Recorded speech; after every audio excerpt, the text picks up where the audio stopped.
खान साहब एक बार बोल रहे, ये इसको सीधा जोड़ रहे हैं इस बात से कि जानबूझकर जब आप चुनाव से मोदी सरकार को नहीं हरा सकते हैं तो जगह जगह अलग अलग मुद्दे उठाकर अराजकता फैलाने की कोशिश है। खान साहब नहीं, देखिए अंजना जी, सबसे पहले तो मैं ये कहूंगा कि ये दंगा कानपुर से नहीं शुरू हुआ है, उन्नाव से शुरू हुआ है। क्योंकि मैं उन्नाव का ही रहने वाला हूँ। एक पोस्टर लगा था, उसके बगल में कोई पोस्टर लगा था, पुलिस का ऐसा बयान है कि उस पोस्टर को फाड़ा गया, उसके बाद 3 आदमी को गिरफ्तार किया गया, FIR दर्ज हुई। उसके बाद कानपुर में दंगा भड़का है। नहीं, पहले कानपुर मामला कानपुर का था, ठीक है, मामला कानपुर का था जहां पर पोस्टर गलत जगह लगाने को लेकर FIR दर्ज हुई। हिंसा जरूर उन्नाव में पहले हुआ था, ठीक है, बात नहीं नहीं नहीं नहीं, ये गलत बयानी हो रही है। ये उन्नाव पुलिस में का लगा FIR दिखा चुके हैं हम लोग। लगा था पहले, क्या बात कर रहे हैं? पहले सबसे पहले उन्नाव में लगा था। चलिए बोलिए आप अपनी बात। वो भी FIR है, हमारे पास भी FIR दिखा देंगे। बोलिए। अब मैं तौकीर रजा पर आता हूं। मैं तौकीर रजा साहब जो हैं वो एक बड़े खानदान के मौलाना हैं और वो मौलाना होकर के ऐसी स्पीच दे रहे हैं, ऐसा भाषण दे रहे हैं। आपने जो भाषण दिया है ये हुजूर सल्लल्लाहु अलैहि वसल्लम के बताए हुए रास्ते पर नहीं है। मौलाना कहलाने लायक नहीं है, वो मौलाना कहलाने लायक नहीं है। जब हुजूर सल्लल्लाहु अलैहि वसल्लम मोहम्मद रसूलुल्लाह सल्लल्लाहु अलैहि वसल्लम का नाम आता है तो दरूद शरीफ पढ़ा जाता है, उन पर दरूद भेजा जाता है, ना कि ये तख्ती लेकर के आई लव मोहम्मद। कितनी तख्तियां भगदड़ में जमीन में गिरी होंगी, कितने लोगों के पैर दबे होंगे, इसकी जिम्मेदार कौन होगा? मौलाना तौकीर रजा नहीं होंगे तो कौन होगा? और दूसरी बात, वारिस पठान तो नाम नहीं ले रहे उनका, खान साहब है तो मुख्यमंत्री जी, मैं तो ले रहा हूं नाम ना। मैं तो कह रहा हूं, कंडम कर रहा हूं उनके भाषण को। मैं तो कह रहा हूं, कंडम कर रहा हूं। मैं मुसलमान हूं और मैं हुजूर सल्लल्लाहु अलैहि वसल्लम जारी कर दूंगा, जिसमें किसी प्रकार की भाषा का ठीक है, हो गया। ठीक है, स्टूडियो में रहने का फायदा मत उठाइए। बातें उन्हें दे देंगे। बोलिए खान साहब, बोलिए, जल्दी पूरा कीजिए। देखिए, बोलने नहीं देंगे। देखिए, मैं फिर वही कह रहा हूं कि ये तो गलत हुआ ही। तौकीर रजा साहब ने गलत काम किया। उन्होंने भड़काऊ भाषण दिया जिसमें मासूम मुसलमान मारे गए या दबाए गए या कुचले गए या जेल गए। ये गलत काम तौकीर रजा साहब ने किया है। मैं इसकी घोर निंदा करता हूं, कंडम करता हूं। दूसरी तरफ संविधान की कसम खा करके योगी आदित्यनाथ जी कहते हैं कि मिट्टी में मिला दूंगा, ठोक दूंगा। ये सब भाषा है। अरे जिन लोगों ने संविधान बनाया होगा वो स्वर्ग में हंस रहे होंगे कि रो रहे होंगे कि ये इसीलिए हमने संविधान बनाया था कि ठोक देंगे, मार डालेंगे, मिट्टी मिला डालेंगे, कत्ल कर डालेंगे। उत्तर प्रदेश ये जहन्नुम में टिकट कटा देंगे जहन्नुम का। चौधरी जी की आवाज नीचे कर दीजिए। चौधरी जी बीच में नहीं बोलना। बनाने वाले लोग हैं। चौधरी जी बीच में नहीं बोलना। चौधरी जी की आवाज नीचे कर दीजिए। चौधरी जी बीच में नहीं बोलना है, बीच में नहीं, बारी बारी से हाथ उठाइए। हाँ, जल्दी पूरी कीजिए खान साहब, हो गया। क्या योगी जी ने नहीं कहा ये कोई नहीं, क्या योगी जी ने नहीं कहा कि ठोक देंगे? योगी जी ने नहीं कहा कि जहन्नम का टिकट कटवा देंगे? योगी जी ने नहीं कहा कि मिट्टी मिला देंगे? ये संवैधानिक भाषा नहीं है। योगी जी इसको सख्ती से भी कर सकते थे। मैंने पुलिस को कह दिया है, सख्ती से निपटो और ऐसे दंगाइयों को छोड़ना नहीं है। ये भी भाषा इस्तेमाल हो सकती है। वारिस जी जल्दी से एक छोटा सा रिएक्शन फिर आगे से लीजिए। वारिस जी, और आपने तो तौकीर रजा का नाम भी नहीं लिया। जो लोग उकसा रहे हैं उनका नाम लेने से आप बचते हैं। ठीक है, नहीं बिल्कुल। अरे मैं तौकीर रजा को अहमियत क्यों दूं? अगर उसके बयान की वजह से इतनी वायलेंस हुआ, ये हुआ है, तो जिम्मेदार है, उसको मैं कंडेम करता हूं। अंजना जी, मेरा सवाल डायरेक्ट अनुराग भदौरिया से मैं पूछना चाहूंगा। अनुराग भदौरिया के समाजवादी पार्टी का ऑफिशियल स्टैंड और स्टेटमेंट है कि आई लव मोहम्मद के बैनर लगाने से सांप्रदायिक तनाव बढ़ता है और दंगे फैलते हैं। मेरे को इस बात का जवाब दे दो, क्या बैनर लगाने से समाजवादी पार्टी का कहीं ऑफिशियल स्टैंड है कि इसकी वजह से दंगे फैलते और दंगे भड़कते हैं? बताइए। मुझे भी लगा था इस लाइन पे आप पकड़ेंगे उनको, आपको मौका दिख गया है। देखिए, अंदर की बात नहीं, मैंने तो बहुत सीधी और साफ बात बोली है। I love Mohammad, I love Mahadev, ये हमारे सबके आराध्य हैं। इनके आदर्श और आचरण को अपनाना है। इसके आड़ में आके हमको बीजेपी के उसमें पाले में नहीं फंसना है कि भारतीय जनता पार्टी की जिम्मेदारी होती है कि समस्या का समाधान करना।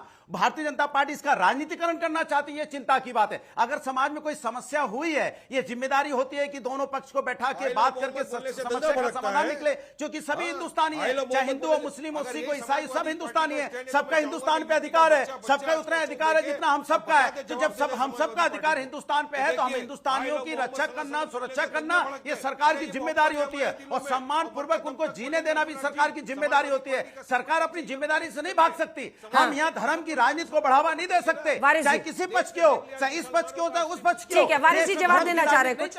ठीक है वारिस जी। अब मुसलमानों का असल दुश्मन समाजवादी पार्टी है। हम भारतीय जनता पार्टी, देखिए अंजना जी, मैं चाहूंगा कि भारत देश का, खासतौर से यूपी का मुसलमान देखे कि समाजवादी पार्टी का ये स्टैंड है कि आई लव मोहम्मद बोलने से दंगे भड़कते हैं, ये नहीं लगाना चाहिए, ये नहीं बोलना चाहिए। पूरा भारत का, यूपी का मुसलमान देखना चाहिए कि Samajwadi party anti Muslim party है। उसके प्रवक्ता ने पूरे शो के अंदर बैठ के ये बात बोली है। अरे हम आई लव मोहम्मद सल्लल्लाहु अलैहि वसल्लम बोलेंगे, दिल से बोलते, मरते दम तक बोलेंगे। देश का नहीं, पूरे भारत का नहीं, पूरे हिंदुस्तान का नहीं, पूरे वर्ल्ड का मुसलमान बोलेगा। आप कौन होते हैं मुसलमानों को? मुसलमान को ये सुनना चाहिए समाजवादी पार्टी का ऑफिशियल स्टैंड। अब समझ में आ गया भारत के मुसलमानों को कि उनका असली दुश्मन छुपा हुआ है यूपी के अंदर ही है। हाँ, लेकिन वारिस जी आपको भी जिम्मेदारी समझनी होगी, क्योंकि आप लोग ये दम भरते हैं कि जो यूपी के मुसलमान हैं, बिहार के हैं, हैदराबाद वाले तो हैं ही, वो हमारे साथ हैं, ओवैसी जी की बात सुनते हैं। लेकिन जब सीतापुर में स्लोगन प्रतियोगिता के नाम पर हिंदू बच्चों से आई लव मोहम्मद लिखवाया जाता है, तब ऐसे मुद्दों पर आपके अध्यक्ष जी कुछ नहीं बोलते हैं। तो जिम्मेदारी दो तरफा होती है, आपको हर तरीके की बात और सोच समझकर ऐसे मुद्दे पर लिखना चाहिए, क्योंकि एक सेंटिमेंट को इस तरह से उछालना बहुत अच्छा नहीं होता है।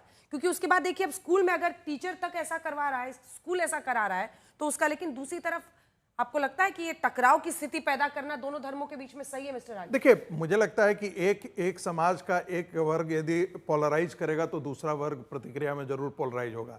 इसी की तो आशंका है। यदि आप आई लव मोहम्मद का पोस्टर लगाते हैं, और इसे मैं मानता हूं कि ये पॉलिटिकल स्लोगन के तौर पर मुस्लिम समाज प्रयोग कर रहा है, यदि ये धार्मिक स्लोगन होता, स्पिरिचुअल होता, तो मुझे नहीं लगता है कि इस देश में कहीं इस प्रकार के इसका विरोध में कोई प्रतिक्रिया होती।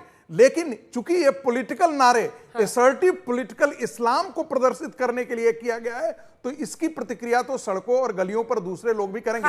और दूसरी बात, 10 सेकंड, मुझे ऐसा लगता है कि वो ठीक कह रहे हैं कि वो रो रहे होंगे। यदि शुरुआत से ही योगी आदित्य जैसा नेतृत्व यदि मिला हुआ होता आजाद भारत में, तो ये नौबत ही नहीं आती, क्योंकि कांग्रेस पार्टी ने रेडिकल इस्लामिस्टों को यहां तक ला करके खड़ा किया कि तौकीर रजा इस प्रकार की बातें कर रहे हैं। नेता वंदन के लिए इस मंच का इस्तेमाल मत कीजिए, इस टॉपिक पर रहते हैं। खान साहब, क्या इस तरह की प्रथा रही है, इस तरह के पोस्टर्स इंग्लिश में लेकर घूमने की? 2 लाइन में जवाब। अन्ना जी, मैं फिर वारिस पठान की बात को कंडम करता हूं। कि जब आई लव मोहम्मद आप कहते हैं सल्लल्लाहु अलैहि वसल्लम कहना पड़ेगा, आपको हुजूर सल्लल्लाहु अलैहि वसल्लम की इज्जत करनी पड़ेगी, आपको उनके नाम के आगे दुरूद शरीफ पढ़ना पड़ेगा। आप बार बार इसी चैनल में बैठ करके आप कह रहे हैं love Mohammad, I love Mohammad सल्लल्लाहु अलैहि वसल्लम नहीं बोल रहे हैं? क्यों नहीं बोल रहे हैं आप? और जितनी पटरियां बनी है, जितनी पटरियां बनी, आई लव मोहम्मद कितनी जमीन पे गिरी, कितने पैर के नीचे गए। ये शर्म की बात है। ये मुस्लिम को ठेकेदार बने हैं, ये मुसलमानों के ठेकेदार नहीं है, ये मुसलमानों को भुनाना चाहते। मैं तो ला इलाहा इल्लल्लाह मुहम्मद रसूलुल्लाह भी बोला, आपने बोला क्या? खाली दाढ़ी रख लेने से आप मुसलमान बन गए सच्चे पक्के? मैं कितना बड़ा मुसलमान हूं, यही लड़ाई छिड़ गई। सर्टिफिकेट आपसे नहीं चाहिए।